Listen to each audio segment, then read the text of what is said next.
అందరికి శుభములు తెలియజేస్తున్నాను. గతించిన కాలమంతా కూడా దేవుడు మనల్ని ఎంతగానో కాచి కాపాడి ఉంటున్నాడు కదా. చూస్తూ ఉంటే ఈ మధ్యలోనే చాలా విషాదాలు జరుగుతుంటున్నాయి. ఇస్రాయెల్ మీద దాడులు జరుగుతున్నాయి, అదేవిధంగా క్రైస్తవుల మీద దాడులు జరుగుతున్నాయి. ఎక్కడ చూసినా సరే మంచిగా ఏం అనిపించట్లేదు. అంటే ఆహ్లాదకరంగా ఇది బాగుంది అని చెప్పుకోవడానికి పెద్దగా ఏం కనపడట్లేదు. కానీ అయినా సరే దేవుడు మనల్ని కాపాడుతున్నాడంటే అది దేవుని కృప. మనం ఇంకా జీవిస్తున్నామంటే అది దేవుని యొక్క కృప మాత్రమే. మనము ఎప్పుడు ఏదైనా అంటే జనరల్గా ఇంతకుముందు కొన్ని ఒక 10 సంవత్సరాల క్రితం, ఒక 10 లేకపోతే 20 సంవత్సరాల క్రితము న్యూస్ పేపర్లు అనేవి చాలా వాడుకలో ఉండేవి. ఇప్పుడు న్యూస్ పేపర్లు చాలా తగ్గిపోయాయి కదా, అక్కడొకటి కనిపిస్తుంటుంది. కొంతమంది అయితే రెగ్యులర్గా ఇంటికి వేయించుకుంటారు, కానీ చదివే వాళ్ళు మాత్రం చాలా తక్కువ. ఎప్పుడైనా టైం ఉంటే కూర్చుని చదివినా సరే ఇప్పుడేమో అవన్నీ కూడా ఫోన్లకి కేటాయిస్తున్నాం ఆ సమయం అంతా కూడా. ఎప్పుడు చూసినా సరే ఫోన్లోనే ఏదైనా న్యూస్ కనిపిస్తే, ఈ మధ్య కొత్తగా ఏదో యాప్ వచ్చింది, వే టు న్యూస్ అనే ఒక యాప్ వచ్చింది. అందులో న్యూస్ చదువుతూ ఇంకా దాంతో కాలక్షేపం అయిపోతుంది, లేకపోతే యూట్యూబ్లో చూసుకుంటూ టైంపాస్ చేసేస్తున్నాం. న్యూస్ పేపర్లో చూసినట్లయితే మనకి ఆదివారం రోజు అప్పుడప్పుడు ఒక బుక్ వచ్చేది. ఈనాడు పత్రికలో ఒక బుక్ పంపించేవాళ్ళనమాట. అందులో ఏముండేదంటే కొన్ని రకాల గేమ్స్ ఉండేవన్నమాట. ఎలాంటివి అంటే సుడోకు కానీ, లేకపోతే తేడాలు కనిపెట్టండి, వాటికి వీటికి ఉన్న తేడాలు 2 చిత్రాలు ఇచ్చి ఆ 2 చిత్రాల మధ్యలో తేడాలు ఏంటో కనిపెట్టమని చెప్పేసి ఇస్తూ ఉండడం. అందులో పెద్ద డిఫరెన్సెస్ ఏం కనిపించేవి కాదు, కానీ చాలా జాగ్రత్తగా పరిశీలిస్తే కొన్ని డిఫరెన్సెస్ మనకు అక్కడక్కడ కనిపిస్తుంటాయి అన్నమాట. ఈ మాట ఎందుకు చెప్తున్నానంటే, అసలు ఈ డిఫరెన్స్ అంటే తెలుగులో వ్యత్యాసం అంటుంటారు కదా, దానికి దీనికి మధ్యలో ఉండే వ్యత్యాసము స్టూడెంట్స్ చదువుకునే వాళ్ళకి బాగా తెలుస్తుంటుంది. What is the difference between this and this అని చెప్పేసి అడుగుతుంటారు. దానికి దీనికి మధ్యలో వ్యత్యాసం అనేది ఏంటి? వ్యత్యాసం అంటే డిఫరెన్స్, తేడాలు. అసలు చూడడానికి ఒకటేలా అనిపించినా సరే వాటి మధ్యలో కొన్ని వ్యత్యాసాలు ఉంటాయి, అవేంటో అని చెప్పేసి అడుగుతుంటారు అనమాట. అయితే మనము బైబిల్ గ్రంథాన్ని చదివేటప్పుడు మనకి 2 స్వరాలు వినిపిస్తుంటాయి. ఒకటి దేవుని స్వరము, మరొకటి సాతాను స్వరం అనమాట. అంటే బైబిల్ చదివేటప్పుడు సాతాను స్వరం ఎందుకు వినిపిస్తుందంటే, దేవుని మాటల్లానే అనిపిస్తుంటాయి, కాకపోతే దేవుని మాటల్లో అనిపిస్తూ అందులో కొంచెం తేడాలు కనిపిస్తుంటాయి అనమాట. ఇప్పుడు ఒక మాట చెప్పబడింది అనుకోండి, దేవుడు భూమిని సృష్టించాడు అని చెప్పేసి చెప్తే, భూమి ఎలా సృష్టించబడింది అని చెప్పేసి, అసలు దేవుడు నిజంగా సృష్టించాడు అని చెప్పేసి మరొక స్వరం మనకి వినిపిస్తుంటుంది. అంటే కొన్ని డౌట్స్ అనేవి సృష్టింపబడుతుంటాయి అనమాట మన చెవిలో. అదేవిధంగా దేవుని మాటలు లానే కనిపించడానికి సాతాను కూడా ఒక వెలుగుదూత కదా, దేవుని దూతలాని కనపడుతూ ఉంటాడు. కానీ అతనిలో ఏముంటుంది? చెడు ఉంటుంది. అతనిలో అంతా కూడా అబద్ధమే ఉంటుంది, అతనిలో నిజం ఉండదు. అన్నీ కూడా ఒకటేలా అనిపిస్తుంటాయి, కాకపోతే వాటిని క్లియర్గా పరిశీలిస్తే కానీ ఏది నిజమో ఏది అబద్ధమో అనేది మనకి సరిగ్గా తెలియదు అనమాట. ఇంతకుముందు ఒక సామెత ఉండేది, all roads lead to Rome అని చెప్పేసి. ఎక్కడికి ఏ దారిలో వెళ్ళినా సరే రోమా పట్టణానికి చేరుకుంటామని చెప్పేసి చెప్పబడుతుంటుంది అనమాట. అలానే బయట ప్రపంచం అంతా కూడా చెప్తుంది, నువ్వు ఏ మతం చూస్ చేసుకున్నా, ఏ దారిలో వెళ్ళినా సరే అందరం కూడా ఒకటే దగ్గరికి చేరుతూ ఉంటాం అని చెప్పేసి చెప్తూ ఉంటారు. అదంతా భూమి మీదకి మాత్రమే. మనము చనిపోయేంత వరకే అదంతా నిజము, అందరం కూడా చనిపోతాం, అది ఒకటే నిజము. కానీ ఆ తర్వాత ఏమవుతుంది అనేది ఎవరికి తెలియదు అనమాట. సో అందరూ ఏమనుకుంటారంటే, అందరు చనిపోతాము, అందరము కూడా ఒకటే దగ్గరికి చేరిపోతాం అని చెప్పేసి వాళ్ళందరూ ఆశిస్తుంటారు. కానీ అంత నిజం కాదనమాట, అది సగం మాత్రమే నిజము. కానీ మరణించిన తర్వాత నిత్య జీవం అని ఒకటి ఉంటుంది, నిత్య నరకం అనేది ఇంకోటి ఉంటుంది అనమాట. నిత్య జీవం అనేది దేవునితో పాటు ఉంటుంది, నరకం అనేది సాతాను ఇంకా తన యొక్క దూతలతో పాటు ఉంటుంది అనమాట. అయితే మనం ఒక మాటని చదువుకుందాము. మనకి బైబిల్ గ్రంథంలో ఒక మాట తెలుసుగా, మన హృదయం గురించి ఒక మాట చెప్పబడింది. ఏంటంటే హృదయం గురించి, హృదయము మోసకరమైంది. అంటే మన హృదయము మనల్ని మోసపరుస్తూ ఉంటుంది. దేవుని మాటలకి సాతాను యొక్క మాటలకి వ్యత్యాసము సరిగా ఎంచుకోలేనప్పుడు మన హృదయము మనల్ని మోసపరుస్తూ వస్తుంది అనమాట. ఏమో ఇది అబద్ధమేమో, దేవుని మాట, సాతాను మాట నిజమేమో అన్నట్టుగా మన హృదయము మనల్ని మోసపరుస్తూ ఉంటుంది. కొన్నిసార్లు మనకి హృదయం అనేది అలజడికి గురవుతుంటుంది అనమాట. కొంతమందికి యాంగ్జైటీ అటాక్స్ అని కొన్ని వస్తుంటాయి. అయితే ఇవేంటంటే మనుషులు అంతా కూడా బాగానే ఉంటాయి, కానీ సడన్ గా ఏదో అయిపోతుంది అని చెప్పేసి ఈ హృదయము వారిని అలజడిపరుస్తుంది. ఆ సమయంలో వారు ఎంతగానో దిగులు చెందుతూ ఉంటారు. అంటే హృదయము మనకన్నీ కూడా అబద్ధాలు చెప్పడానికి ప్రయత్నం చేస్తుంటుంది. ఆ సమయంలో హృదయము సాతాను యొక్క మాటలు నమ్ముతుంటుంది, దేవుని మాటల్ని విసర్జిస్తూ ఉంటుంది అనమాట. కానీ దేవుని మాటలు దేవుని మాటలు ఏమని చెప్తూ ఉంటాయంటే, దేవుడికి మన గురించి ఒక ప్రణాళిక ఉంది. ఆ ప్రణాళిక దేనికంట, మన యొక్క మేలు కొరకే అని చెప్పేసి బైబిల్ గ్రంథం సెలవిస్తుంది. అయితే మనం ఇవాళ మనము కొన్ని వ్యత్యాసాలు గురించి తెలుసుకుంటూ మనం కొన్ని ముందుకు వెళ్దాము. ఈ వ్యత్యాసాలు అన్నీ కూడా బైబిల్లో నుంచి మనకి కనిపిస్తూ ఉంటాయి. ఇప్పుడు మనం నిర్గమకాండంలో చూస్తే ఫరో రాజు కనిపిస్తుంటాడు కదా. అయితే మోషే అనేక మార్లు ఫరో రాజుని గద్దిస్తూ ఉంటాడు, అంటే చెప్తూ ఉంటాడు దేవుని మాటలు ఇవని. దేవుడు తన ప్రజల్ని పంపిమని చెప్తున్నాడు, నువ్వు ఇంకా పంపించకుండా అలా ఉంటున్నావు అని చెప్పేసి మోషే చెప్తున్నప్పుడు కూడా ఒక తెగులు రాగానే ఫరో అంటాడు, సరే మీరు వెళ్ళొచ్చు, కానీ కేవలం పురుషులు మాత్రమే వెళ్ళాలి అని చెప్పేసి చెప్పబడుతుంది అనమాట. అయితే చెప్పినప్పుడు మోషే అంటాడు, లేదు లేదు మేము అందరం కలిసి వెళ్ళాలనుకుంటున్నాం అని చెప్పేసి మోషే దానికి బదులు చెప్తూ ఉంటాడు. అయితే ఫరో అంటాడు, లేదు లేదు మీరు అడిగింది అయితే ఇదే, మీరు మాత్రమే వెళ్ళండి, అంతే, ఇంకెవరు వెళ్ళకూడదు అని చెప్పేసి చెప్తూ ఉంటాడు అనమాట. అంటే అక్కడ దేవుని మాట సగం మాత్రం నెరవేర్చబడుతుంది. అంటే పురుషులు మాత్రం వెళ్ళాలంటే మిగతా వాళ్ళందరూ కూడా అక్కడ విడిచిపెట్టబడతారు అని చెప్పేసి అక్కడ అర్థం. అంటే సగం మాత్రమే అక్కడ దేవుని మాట నెరవేర్చబడుతుంది. అది కూడా ఆ సాతాన్ మాట అనమాట, అది ఫరో నోటి నుంచి వచ్చింది.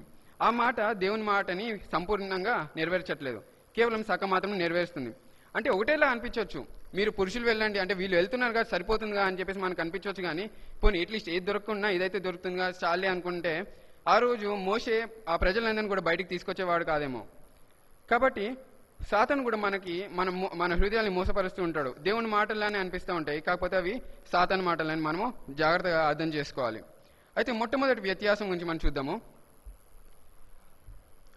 మనుషుని దృష్టిలో రమ్యమైనటువంటివి మరియు దేవుని దృష్టిలో సరైనటువంటివి, ఇది ఒక వ్యత్యాసం అన్నమాట. మనుషుల దృష్టిలో రమ్యంగా కనిపించేవి, మరొకటి దేవుని దృష్టిలో సరైనవి అన్నమాట. ఈ రెండిట్లో మనకి వ్యత్యాసం చూస్తే రమ్యంగా ఉంది అని చెప్పేసి ఒక ప్లేస్లో రాయబడి ఉంటుంది బైబిల్లో. ఎక్కడ ఐడియా ఉందా? ఆదికాండము. అది ఎవరు అంటారు చెప్పండి అట్లీస్ట్. చాలా అంటే ఇప్పుడు ఆ పండును చూడగానే అవ్వగారు ఏమంటారు, అది కళ్ళకి చూడడానికి రమ్యంగా ఉంది అని చెప్పేసి తను ఏం చేస్తుంది, వెళ్ళి ఆ పండుని తినడానికి చూస్తుంది అనమాట, వెళ్ళి తినేస్తుంది. అంటే అది మనుషుల దృష్టిలో ఎంతగానో రమ్యంగా కనిపిస్తుంది, కానీ దేవుడైతే దాన్ని తినకూడదు అని చెప్పేసి చెప్తుంటున్నాడు అనమాట. అంటే తను ఆ రోజు దేవుని మాట ఏదో సాతాన్ మాట ఏదో సరిగ్గా అర్థం చేసుకోలేకపోయింది. సాతాను వచ్చి డైరెక్ట్గా మాట్లాడుతున్నప్పుడు కూడా ఆ స్త్రీ హవ్వగారు దేవుని మాటని నెరవేర్చాలో లేకపోతే సాతాన్ మాట నెరవేర్చాలో అని చెప్పేసి తనకు అర్థం కాక తను వెళ్ళేసి సాతాను యొక్క మాట నెరవేర్చింది అనమాట. అంటే మన కళ్ళకి కొన్ని రమ్యంగా కనిపిస్తుంటాయి, మన మనసు కొన్నిసార్లు చెప్తుంటుంది ఇది చాలా బాగుంటుంది, అది బాగుంటుంది, ఇది బాగుంటుంది అని. కానీ దేవుడు కొన్నిసార్లు వాటిని వద్దు, అది కరెక్ట్ కాదు, అది సరైనది కాదు, నా దృష్టిలో అది నీ కోసం లేదు అని చెప్పేసి దేవుడు అప్పుడప్పుడు చెప్తూ ఉంటాడు. ఇప్పుడు ఈ కాలంలో మనం చూసినట్లయితే జనాలందరూ కూడా ఏవేవో కొత్తవి కొనుక్కుంటా ఉంటున్నారు.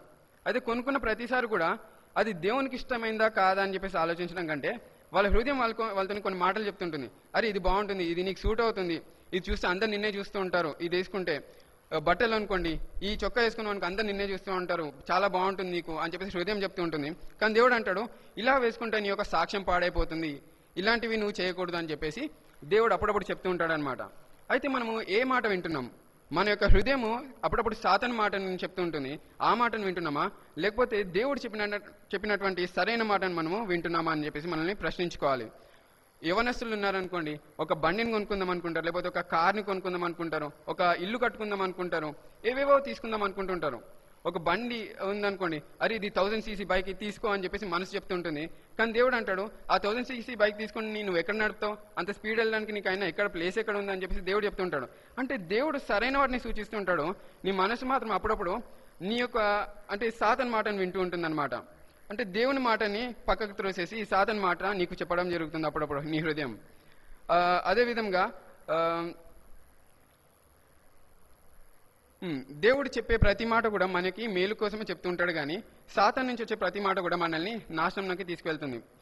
ఇప్పుడు ఒక వివాహ సమయంలో ఉందనుకోండి, వివాహ సమయంలో ఎవరైనా పెళ్లి చేసుకుందాం అనుకున్నప్పుడు వాళ్ళు ఏమనుకుంటారు, పలాని వ్యక్తిని చేసుకుందాము, చూడడానికి చాలా బాగున్నారు, లేకపోతే వాళ్ళు చాలా గొప్ప వాళ్ళు, చాలా ధనికులు, వాళ్ళు అలాంటి వారు, వాళ్ళు ఇలాంటి వారు అని చెప్పేసి హృదయం చెప్తుంది, పలాని వాళ్ళని పెళ్లి చేసుకోమని చెప్తుంది.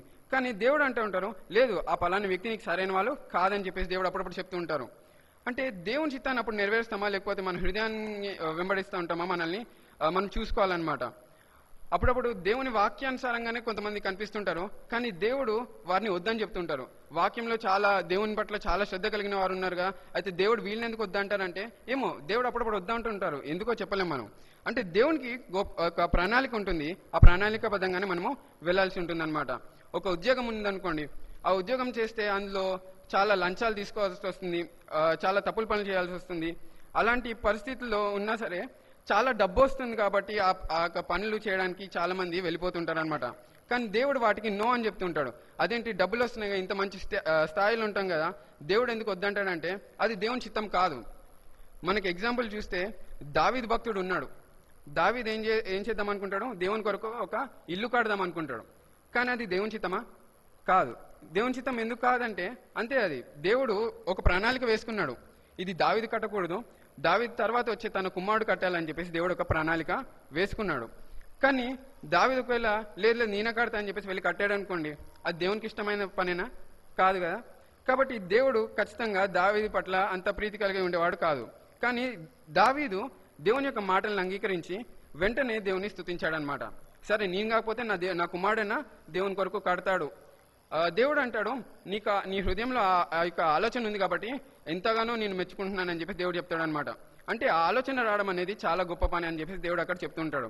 కానీ నువ్వు కట్టకూడదు అని చెప్పేసి దావీదు భక్తుడితో చెప్తుంటాడు అనమాట. అంటే ఎందుకంటే దేవుని యొక్క ప్రణాళిక వేరే వేరేగా ఉంటుందన్నమాట. మనకి చాలాసార్లు అర్థం కాదు దేవుని ప్రణాళిక ఎందుకు అలా ఉందని. ఇప్పుడు ఇంకో ఎగ్జాంపుల్ తీసుకుందాము. ఒక ఫోన్ ఉంది, ఒక ల్యాప్టాప్ ఉంది. రెండిట్లో ఏది పెద్దది? ల్యాప్టాపే కదా. ల్యాప్టాప్ చాలా పెద్దది. కానీ ఫోన్ కూడా ఈ మధ్య ఫోన్స్ కూడా చాలా కాస్ట్లీ అయిపోయినాయి అనుకోండి. ఒక్కొక్క ఫోన్ లక్షల పైన ఉంటున్నాయి, కొన్ని ల్యాప్టాప్స్ ఏమో కొన్ని తక్కువ 30-40 వేలలో కూడా వస్తున్నాయి. అయితే ఏదేమైనప్పుడు కూడా ల్యాప్టాప్కి పెద్ద ఛార్జర్ కావాలి, ఫోన్కి చిన్న ఛార్జర్ సరిపోతుంది.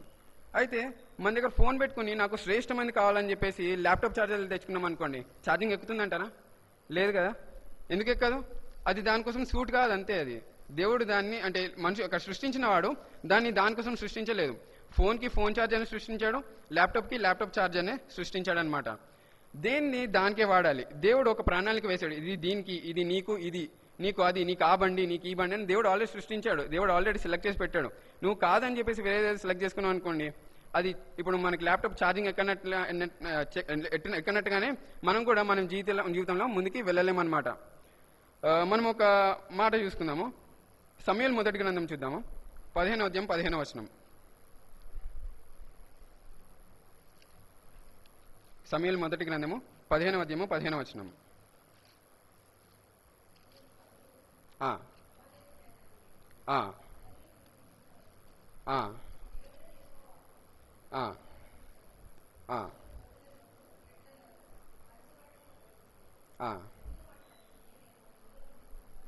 అక్కడ చాలండి.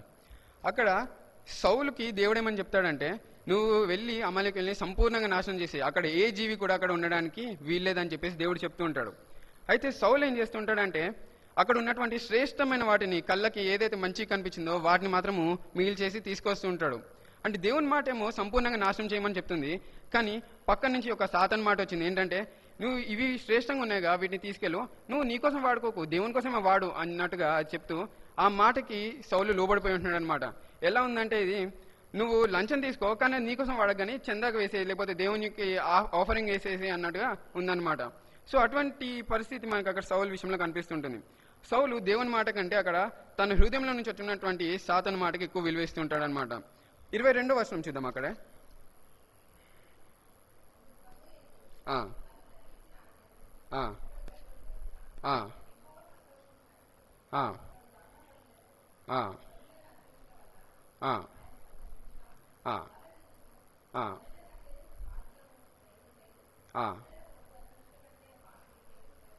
అక్కడ చాలండి.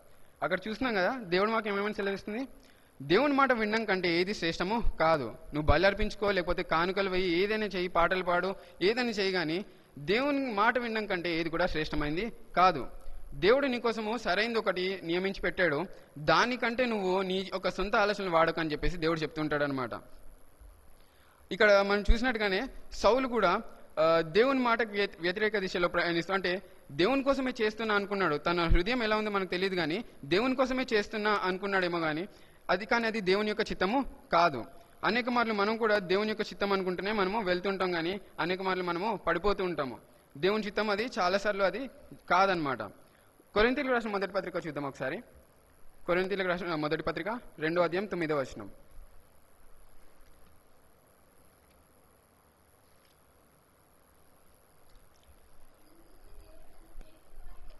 ఆ, ఆ, ఆ, ఆ, ఆ, ఆ. అక్కడ చూసాం కదా, అంటే దేవుడు మన కొరకు వేసినటువంటి ప్లాన్స్ అనేవి లేకపోతే ప్రణాళికలు మనకు అర్థం కావు. జరుగుతున్న సమయంలో మనకు అర్థం కావు. దేవుడు ఇటువంటి శ్రేష్టమైన వాటిని మన జీవితం నుంచి ఎందుకు తొలగిస్తున్నాడు, అంత గొప్ప వ్యక్తిని మన జీవితం నుంచి ఎందుకు తీసివేస్తున్నాడు అని చెప్పేసి మనం చాలాసార్లు అనుకోవచ్చు, కానీ అది దేవుని యొక్క ప్రణాళిక అంతే. ప్రస్తుత కాలంలో మనకి అర్థం కాకపోవచ్చు, కానీ తర్వాత దేవుడు తన సరైన సమయంలో మనకి తెలియజేస్తుంటాడు. ఈ విషయము లేకపోతే ఈ వస్తువు లేకపోతే ఈ వ్యక్తిని నీ జీవితం నుంచి ఎందుకు తొలగించేసానో దేవుడు అప్పుడు మనకు తెలియజేస్తుంటాడు. అప్పుడు మనం అనుకుంటాం, అరే దేవుడు మనల్ని ఇంతగా కాపాడాడు కదా, ఆ రోజు ఈ పలానా విషయాన్ని మన జీవితం నుంచి తొలగించేశాడు, అది దేవుని వల్లే మనము ఇంకా ఇలాంటి స్థితిలో ఉన్నామని చెప్పేసి మనం అప్పుడు అనుకుంటుంటాం. మనకి అనేక మార్లు అర్థం కాదు ఈ సమయంలో. కాబట్టి జనరల్గా యవనస్తులకి ఎవరైనా ఏదైనా చెప్పామనుకోండి, ఇది నువ్వు చేసే తప్పు అని చెప్పామనుకోండి, వాళ్ళ కోపాలు వచ్చేస్తుంటాయి. నేను కూడా యవనస్తున్నా కాబట్టి, అంటే దేవుని తెలుసుకున్నటువంటి కాలంలో, సరిగ్గా తెలుసుకున్నటువంటి కాలంలో నేను కూడా అలానే బిహేవ్ చేసేవాడిని. అంటే ఎవరైనా తప్పు అంటే, అరే ఇది ఎందుకు తప్పు, ఇది ఇలా చేస్తే ఇది కరెక్టే కదా, ఏంటి ఇలా మాట్లాడుతున్నారు అనిపిస్తుంటుంది. కానీ దేవుని యొక్క ప్రణాళిక వేరే విధంగా ఉంటుందన్నమాట. తర్వాత నేను కొంతకాలం అయిన తర్వాత దాన్ని ఆలోచిస్తే అప్పుడు అర్థమయ్యేది, అచ్చా ఎందుకు చెప్పారు, లేకపోతే దేవుడు ఎందుకు ఈ మాట పలికించాడు అని చెప్పేసి మనకి తర్వాత అర్థమవుతుంది అనమాట. అదేవిధంగా కొరింథీయులకు రాసిన 2వ పత్రిక చూద్దాము. కొరింథీయులకు రాసిన 2వ పత్రిక 5వ అధ్యాయము 7వ వచనం.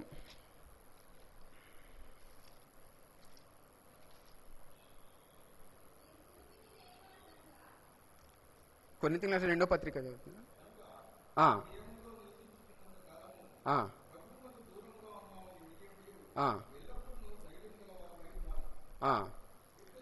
6వ వచనం నుంచి చదవండి ఒకసారి.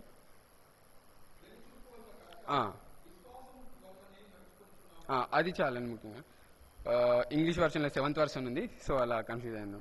ఓకే, వెలుచూపు వల్ల కాక మనం దేని ద్వారా నడుస్తున్నామంట, విశ్వాసం ద్వారానే. అంటే మన కళ్ళు చెప్పే మనం నమ్మితే మనకి దేవుని వాక్యము అబద్ధంగా కనిపిస్తుంటుంది, కానీ ఎప్పుడైతే విశ్వాసంతో దాన్ని నమ్మి మనము జరిగిస్తుంటామో అప్పుడు దేవుని వాక్యం యొక్క లోతు మనకు అర్థమవుతుంది అనమాట.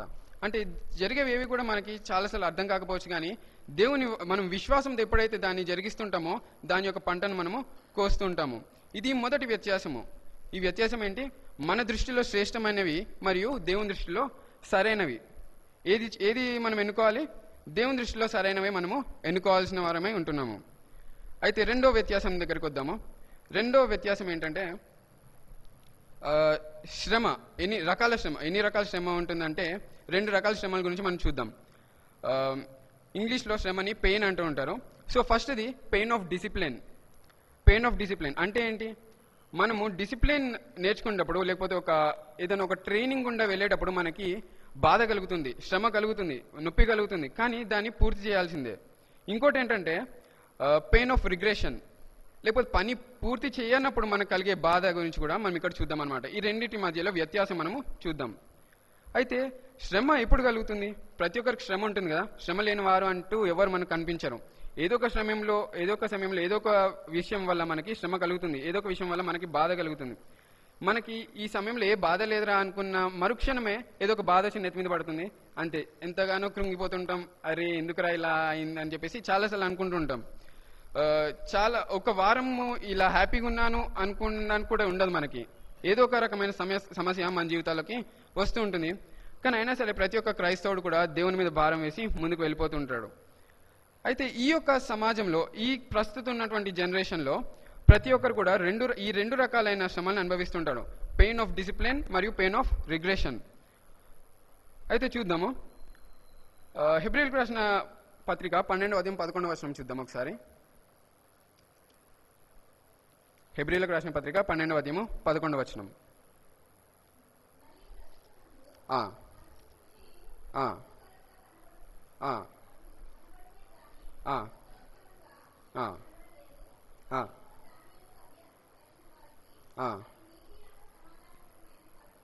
ఆ, అక్కడ ఏమని చెప్తుంది, ఇంగ్లీష్లో శిక్ష అనే అక్కడ శిక్ష గురించి చెప్తున్నాడుగా, శిక్షణ అయితే దాన్ని ఇంగ్లీష్లో డిసిప్లిన్ అని చెప్పేసి మాటతోని రిప్లేస్ చేస్తున్నారు అనమాట.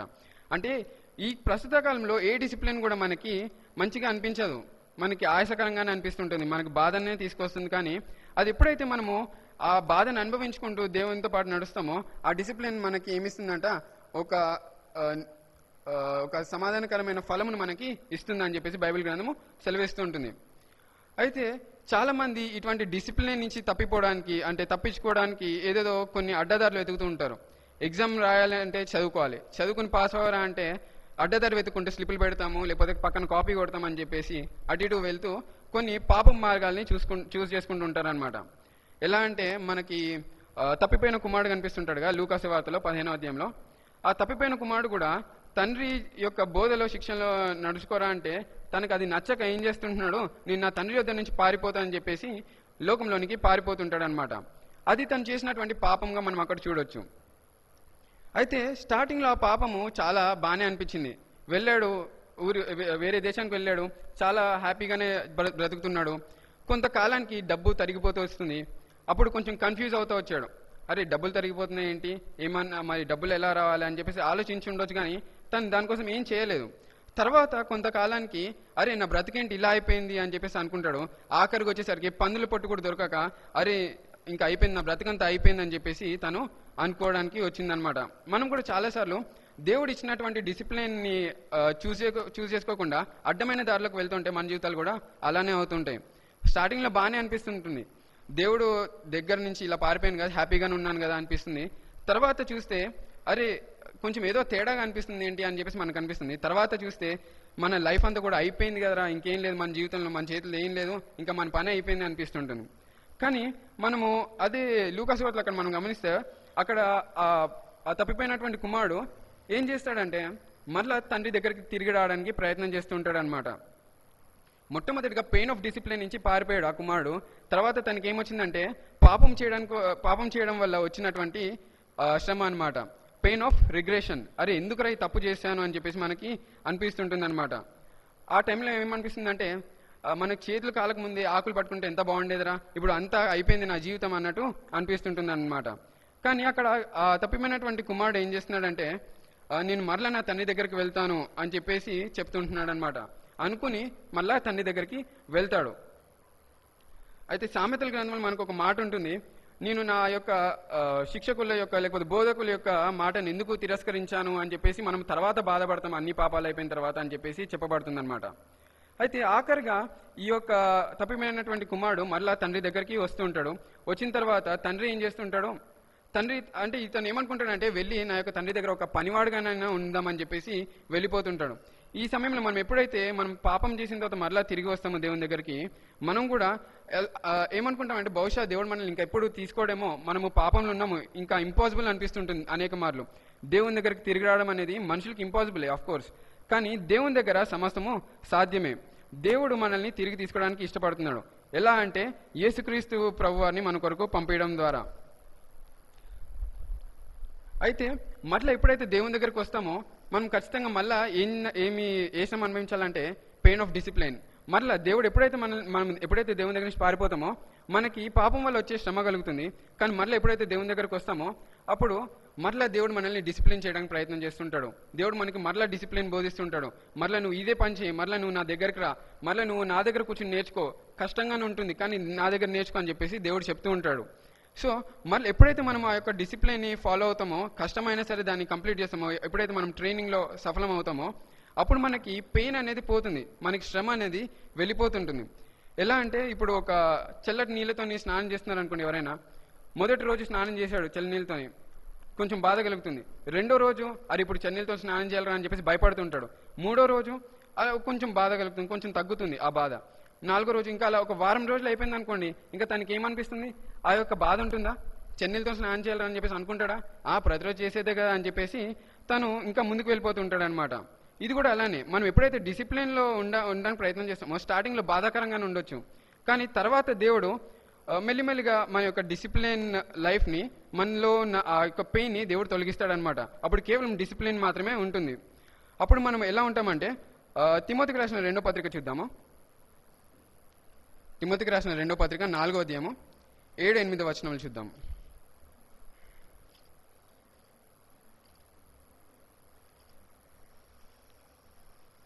తిమోతికి రాసిన 2వ పత్రిక 4వ అధ్యాయము 7-8 వచనములు. ఆ ఆ ఆ ఆ ఆ ఆ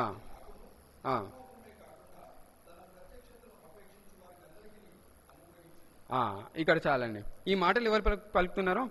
పౌలు భక్తుడు ఈ మాటలు పలుకుతున్నాడు. ఎందుకు పలుకుతున్నాడంటే తన జీవితంలో దేవుని దగ్గర పెరగనంత కాలం కూడా తన యొక్క ఈ యొక్క పెయిన్ ఆఫ్ రిగ్రెషన్ అంటే పాపం వల్ల వచ్చే ఆ యొక్క శ్రమను అనుభవించాడు. ఎప్పుడైతే దేవుని దగ్గరకు వచ్చాడో మరలా దేవుని యొక్క డిసిప్లిన్ ని ఆయన జాగ్రత్తగా నేర్చుకున్నాడు. ఎలా నేర్చుకున్నాడంటే ఎన్నోసార్లు ఓడలో ఉన్నప్పుడు ఓడ బ్రద్దలైపోయింది, ఎన్నోసార్లు దిగంబరిగా పరిగెట్టాల్సి వచ్చింది అతడు ఎన్నోసార్లు రాళ్లతోని కొట్టబడ్డాడు, ఎన్నోసార్లు కొరడా దెబ్బలు తిన్నాడు. ఇవన్నీ కూడా ఆ డిసిప్లిన్ లో ఒక భాగము. కానీ ఎప్పుడైతే ఆ డిసిప్లిన్ కంప్లీట్ అయిపోయిందో, ఎప్పుడైతే ఆ యొక్క జీవితం కంప్లీట్ అయిపోయిందో, ఇప్పుడు పౌలు అంటున్నాడు, నేను ఒక మంచి పోరాటం పోరాడాను, I have completed my race అని చెప్పేసి చెప్తున్నాడు అనమాట. అంటే అదొక రకమైన సాటిస్ఫాక్షన్ తనలో కనిపిస్తుంటుంది. అంటే అంత కష్టపడ్డాను, కానీ ఇప్పుడు దేవుడు నా కొరకు ఒక కిరీటాన్ని దేవుడు నా కోసం సిద్ధపరిచి ఉంచాడని చెప్పేసి ఈ భక్తుడు చెప్తున్నాడు అనమాట. సో మనము కూడా ఈ జనరేషన్లో ఉన్నాము కాబట్టి ఖచ్చితంగా మనము పెయిన్ ఆఫ్ రిగ్రెషన్ అనేది ఖచ్చితంగా మనము ఎదుర్కొంటూనే ఉంటాం. కానీ మరలా దేవుని యొక్క డిసిప్లిన్లోకి ఎప్పుడు వస్తామా అని చెప్పేసి దేవుడు ఎదురు చూస్తున్నాడు. సో మనం వీలైనంత త్వరగా దేవుని యొక్క డిసిప్లిన్లోనికి రావాలి. ఇది 2వ వ్యత్యాసం. 3వ వ్యత్యాసం దగ్గరకు వద్దాము. 3వ వ్యత్యాసం ఏంటంటే దేవుని యొక్క భయము మరియు పాపం వల్ల కలిగే భయము. 2 భయాలే. దేవుని యొక్క భయము. దేవుని యొక్క భయం ఎలా ఉంటుందంటే ప్రేమతో కూడినటువంటిది ఉంటుందన్నమాట. పాపం వల్ల ఎలా ఉంటుందంటే మరణము వస్తుందేమో అన్నట్టుగా భయపడుతుంటాము, పాపం వల్ల కలిగే భయము. అయితే అసలు ఈ భయం అనేది ఎక్కడ స్టార్ట్ అయిందంటే ఆదికాండము గ్రంథం 3వ అధ్యాయం 10వ వచనంలో చూస్తే, చదువుదాం ఒకసారి. ఆదికాండము 3:10.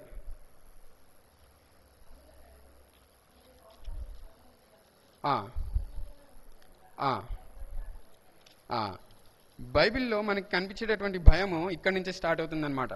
అంటే అప్పటిదాకా భయం లేదు. అతడు పాపం చేసినందుకు అతడు ఏం చేశాడు, అక్కడ ఆదాము భయంతో వెళ్ళి దాక్కున్నాడు అనమాట. అంటే అప్పటిదాకా భయం లేదు. భయము మనిషియే సృష్టించుకున్నాడు. మరణం ఏ విధంగా అయితే మనిషి కొనుక్కున్నాడో అదేవిధంగా భయాన్ని కూడా మనిషి కొనుక్కున్నాడు అనమాట. ఇది దైవికంగా ఉన్నటువంటి భయం కాదు, దేవుని అందలి ఒక హెల్దీ ఫియర్ కాదు, కానీ ఇది పాపం వల్ల కలిగే భయం అనమాట. దేవుడు మనకి అనేక మార్లు ఆజ్ఞల ద్వారా చాలా విషయాలు చెప్తూ వచ్చారు. పాత నిబంధనలు చూస్తే చాలా ఆజ్ఞలు ఉన్నాయి. ఆ ఆజ్ఞలను గైకొనకపోతే మనకి తగినటువంటి శిక్షలు కూడా మనకి అక్కడ కనిపిస్తూ ఉంటాయి అన్నమాట. అయితే ఈ శిక్షలు ఎవరికంటే దేవునికి ఇష్టానుసారంగా ఉండేవారికి కాదు, కానీ దేవునికి ఇష్టం లేకుండా ప్రవర్తించే వారికి ఇటువంటి శిక్షలన్నీ కూడా మనకి కనిపిస్తుంటుంది అనమాట. దేవుడు లోకంలో ఉన్న మనకి చెప్తున్నాడు, దేవుని యొక్క భయం కలిగి ఉంటే మనము లోకాన్ని చూసి భయపడాల్సిన అవసరం లేదు. దేవుడు చెప్పినటువంటి మాటలు మనము గైకొన్నట్లయితే లోకము కొన్నిసార్లు మనం భయపెడుతుంది, మన హృదయము మనల్ని భయపెడుతున్నట్టుగానే లోకం కూడా మనల్ని భయపెడుతుంది అనమాట. కానీ మనం ఎప్పుడైతే పాపం చేస్తామో లోకానికి భయపడాల్సి వస్తుంది, ప్రతి చిన్నదానికి భయపడాల్సి వస్తుంది, ఏమైపోతుందా అని చెప్పేసి భయపడాల్సి వస్తుంది. కానీ దేవుని మాట ఎప్పుడైతే లోపడతామో మనం దేవుని తప్ప ఇంకెవరికి భయపడాల్సిన అవసరం లేదు. అయితే దేవుని అందరూ భయపడడం అంటే ఎలా ఉంటుందంటే, ఇప్పుడు చిన్నపిల్లలు ఉన్నారనుకోండి, చిన్నపిల్లలు వారు తల్లిదండ్రుల దగ్గర భయంతో నేర్చుకుంటుంటారు ప్రతి ఒక్క విషయం కూడా. తండ్రి ఇది చేయకపోతే తిడతాడు అని చెప్పేసి నేర్చుకుంటుంటాడు.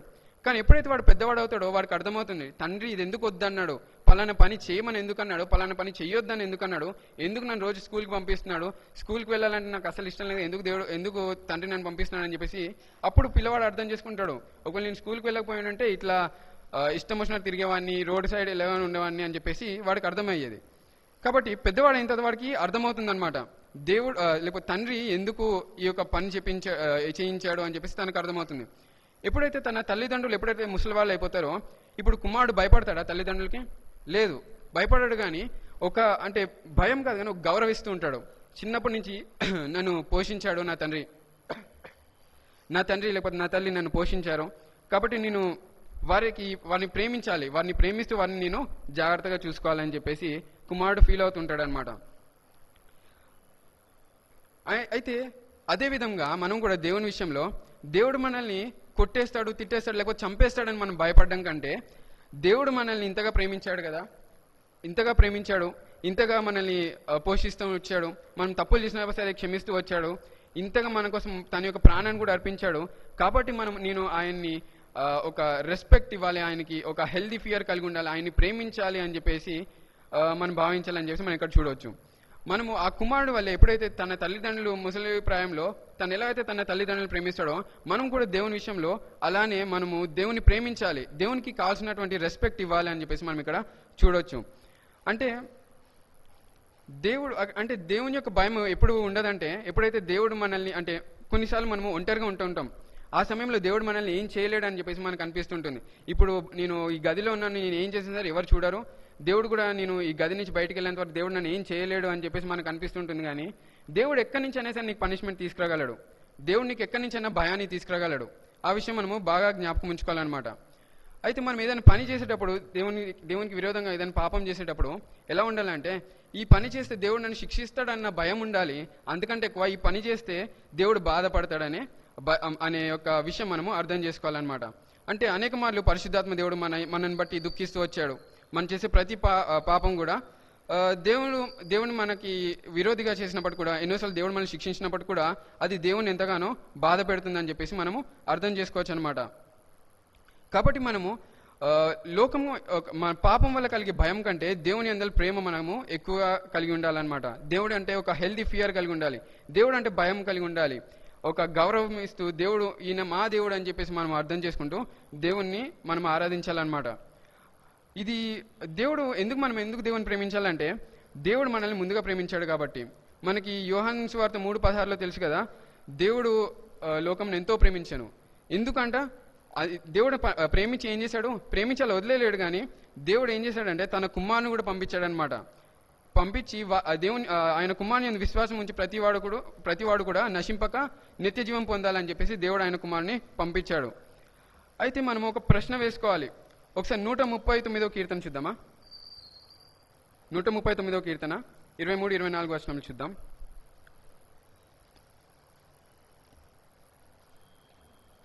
139వ కీర్తన 23-24 వచనములు. దేవా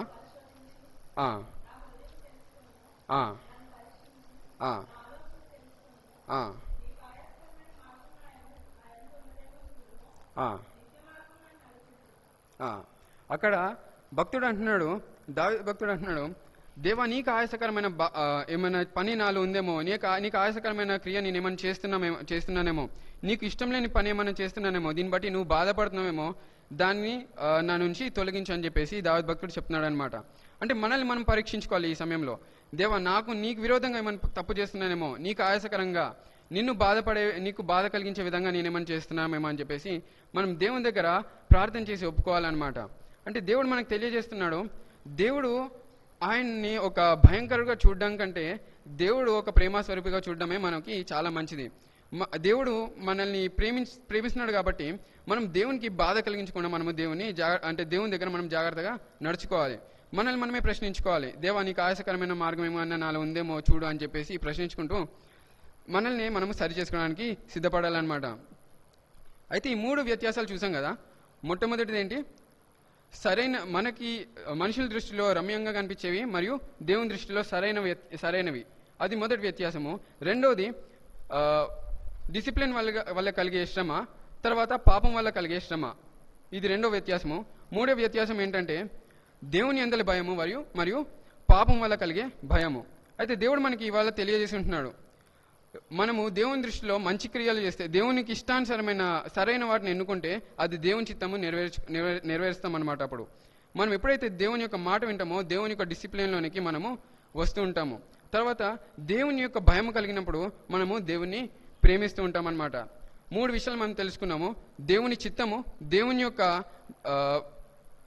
యొక్క డిసిప్లిన్, మూడోది దేవుని యొక్క ప్రేమ. ఈ 3 విషయాలు మనము దేవుని గురించి తెలుసుకున్నాము. ఈ 3 విషయాల గురించి మనము ఈ విషయం మనకి తెలియజేసినందుకు దేవునికి కృతజ్ఞతాస్తుతులు చెల్లించాలి. ఈ మాటలు బట్టి మనము దేవుని స్తుతించి ఆరాధిద్దాం.